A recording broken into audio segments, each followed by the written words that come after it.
பொதிகை மலையில் பிறந்து அகத்தியர் திருவாய் மலர்ந்து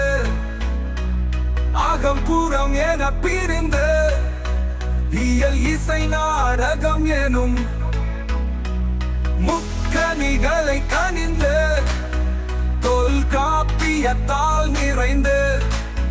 வள்ளுவன் ஓலையிலிருந்து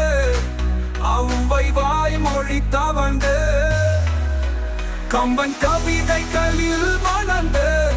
உச்ச தொட்டதால் வளர்ந்து உலக இயக்கயங்களில் உயர்ந்து பாரதியின் வரிகளில் மிளிர்ந்து பல மொழிகள் பிறக்க தாயாக இருந்து இன்றும் கலங்கரை